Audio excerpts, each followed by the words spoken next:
our world tends to operate on a binary. You're innocent or you're guilty, a man or a woman. You're a Kesha fan or you're wrong.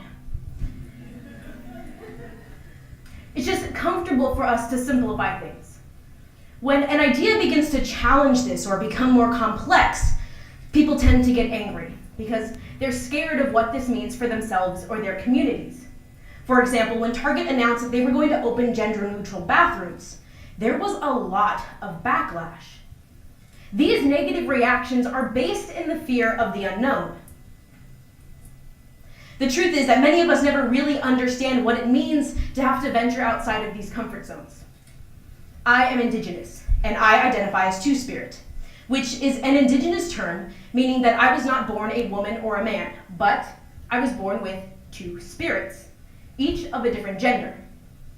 So I've dedicated a lot of my time to understanding what this all means. Gender is complicated, so we need a model that can confront the destructive powers of a binary. So today, we're going to discuss the issues with our current sex and gender model, then propose a new model, and last, we can see how changing the way that we think can move society towards embracing the unknown. So, this model is used in classrooms to explain how people identify. This is a very popular model, and it's easy to understand, but it dangerously oversimplifies gender. This has even been featured on television shows like Bill Nye Saves the World. I'm sure we've all seen that episode. It was a really great episode. So this model here is used in order to, or models in general, are used in order to bring visuals to abstract ideas. The way that these topics here are often explained is that gender and sexuality are on a spectrum, and that there's a lot of room to exist on this sliding scale. So let's break this down to really understand what's happening here. This first line represents a person's biological sex. This is your genitalia. A person born with a penis is male, and a person born with a vagina is female. And here in the middle we see intersex, which, defined by the Intersex Society of North America, is a person born with reproductive or sexual anatomy that does not seem to fit the typical definitions of female or male. This next piece here represents the person's gender identity. It's important to note that gender does not biologically exist. It is socially constructed. There is no quantifiable physical way to measure a person's gender identity. It's just how they feel.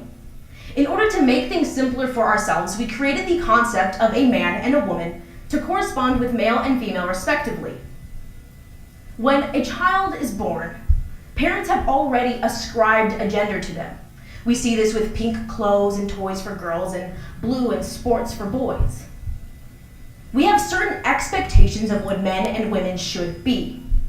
These gender expectations are socially ingrained and differ between cultures. So I'm not saying that early identification of children is a good thing or a bad thing, but we have to recognize that it happens to us instead of with us. Now, in the middle here, we also see genderqueer and bigender. These identities mean that you identify as both a man and a woman, as neither, or even not on this spectrum at all. This third line represents a person's gender expression. As put by gender theorist Judith Butler, gender expression, or gender, is something that you do, not something you are. Gender expression is the way in which you perform your gender to the world. This is through things like what you wear or how you act. No two people will perform their gender the same way, even if they identify the same way. Here we see masculine and feminine, and in the middle we see androgynous. Androgyny is when a person presents as neither fully masculine or fully feminine. If we have two women in a room, one may enjoy high heels and dresses and makeup, while the other enjoys dress suits and suit pants, you know?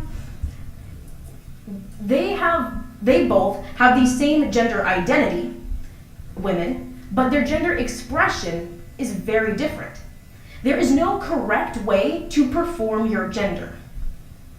Now, this last line represents a person's sexuality.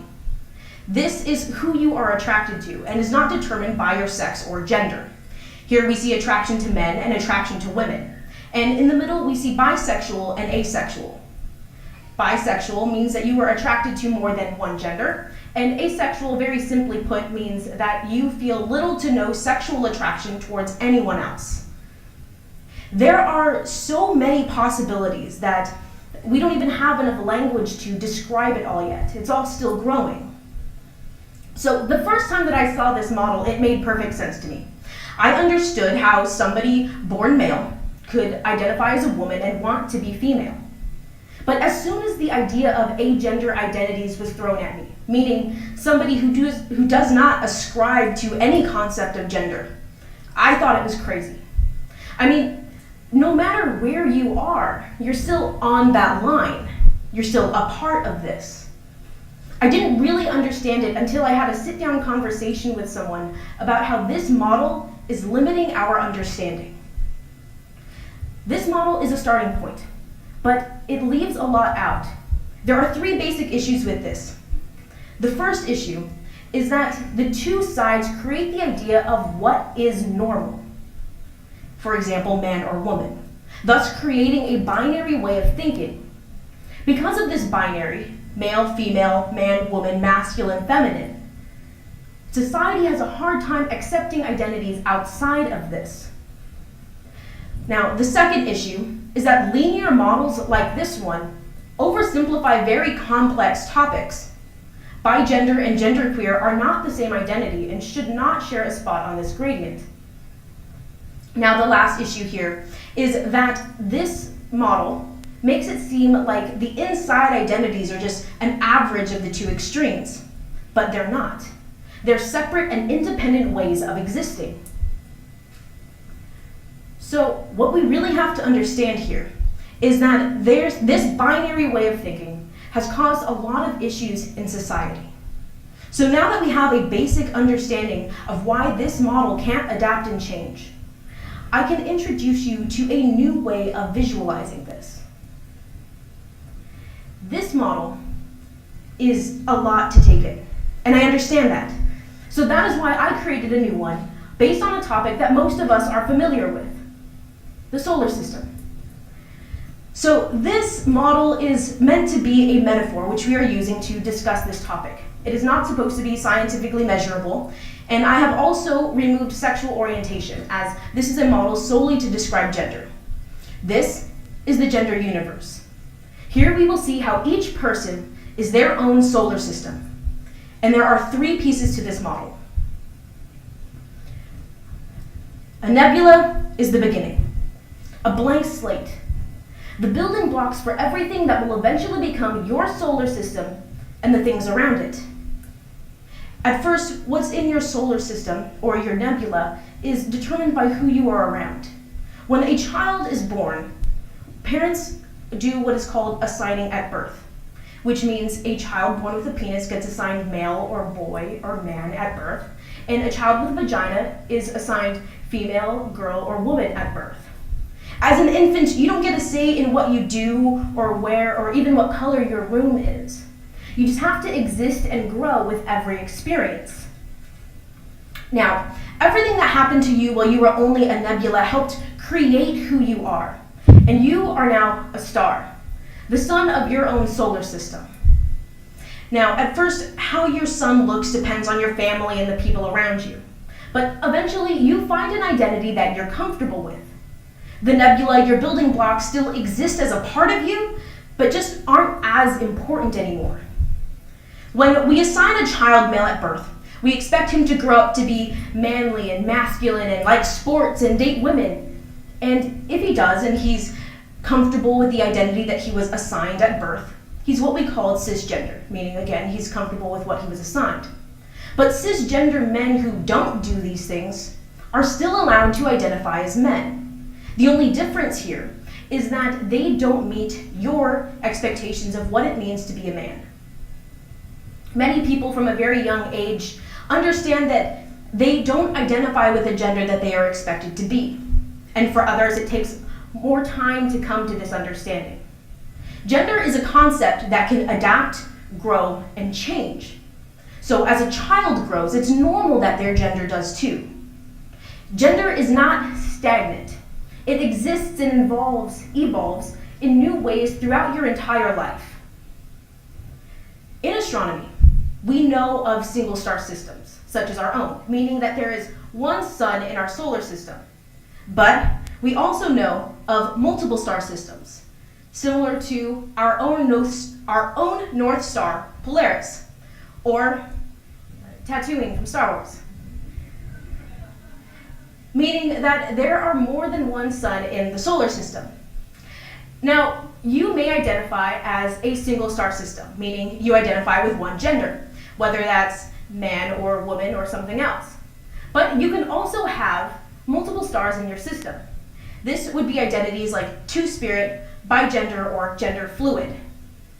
When stars age, they change, just like people.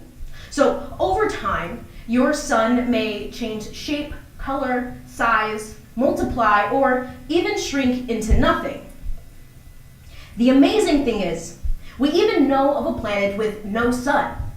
So people who do not ascribe to a gender may not even have a sun in their system. Now, once suns form, things get caught in its orbit. Now, while the sun is sitting there representing your gender identity and how you feel and change throughout time, the planets are representing things that change your gender expression. And this is the third piece of the model.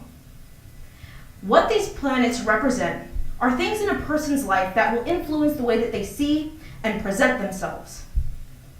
These are things like your friends, your family, the media, if you're at school or at work, or even where you live. Many people have to consider how safe they will be if they go outside dressed the way that they want to. Now, what's in your orbit may change depending on where you are or who you are with, which will then change your gender expression. For example, when you were getting ready for this evening, you made the conscious decision of whether or not you were going to wear heels or dress shoes, a button-up or a nice blouse. You may not consider this a conscious decision anymore, but if someone were to offer you something outside of your comfortable gender expression, you would have rejected it. Now, over time, new things get caught in your orbit, such as in-laws or a new job. And sometimes those things like your emo phases in high school will enter your system, but then leave. But you'll still forever be changed by those.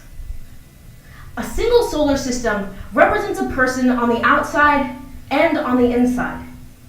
And when you look around this room, there are over 100 unique solar systems. And today, we have come together to form our own community, a galaxy. And around the world, there are billions and billions of unique solar systems that are forming and reforming their own galaxies that make up our gender universe. The goal here is to not see male, female, man, woman, masculine, feminine as the extremes that we are expected to meet. But rather as just one of the many identities that we are allowed to exist as. This gender universe model can adapt and change to the world around it. So, let's take a look at what changing our way of thinking can do for us as a society. I know it's scary to be asked to change the way that you think, but people are dying because society is so afraid of this unknown, of seeing gender as anything other than a binary. Being afraid of the unknown is normal, but we need to embrace that fear and have the courage to move past it. Violence against transgender people is at a high. According to the Human Rights Campaign, 2017 saw the highest number of recorded violent deaths against trans individuals, which disproportionately affected trans women of color. Many people outside of the community don't understand what it's like to walk into a bathroom not knowing if you're going to be harassed or not. Don't know that for some, the simple act of putting on lipstick is the same as drawing a target on their back. This is why things like gender-neutral bathrooms are so important to people. Things like bathroom bills, military prohibitions, and censorship get passed because people are unwilling to open their minds to the possibility of something existing outside of their understanding of the world. If this is the first time you're hearing about any of this, that's okay. But what you do with this information can change what future generations have to deal with. We have to have these conversations with our children, our friends, and our coworkers. You need to have these uncomfortable conversations, not about us, but alongside us. Our lives literally depend on it. If we can teach children that things like gender can change and that it's okay to be whoever you want to be, we will be creating a society that's more accepting and a world where we can see these numbers of deaths go down. Some of your children are already having these feelings, but they're too afraid to speak out for fear of retaliation. So let them know that you're there for them. And to those of you who are already starting this journey, I didn't know how to describe how I felt until I was 20. It takes time and patience with yourself and with your loved ones. You are who you are meant to be. We are all made from the same stardust. So today, we learned how changing this model can help counteract the negative effects of a binary. We first looked at a linear model and how it's so limiting. I then introduced you all to the gender universe model, and last we saw how embracing the unknown can save lives. So just like in astronomy, there's no right or wrong way to exist as a solar system. There's no norms, no extremes, only being. When things like this anger us, we have to take a step back and ask ourselves what it is we are so afraid of. It's easy to look at this world through a binary lens. But we have to remember that just like the universe we live in today, our gender universe is always expanding.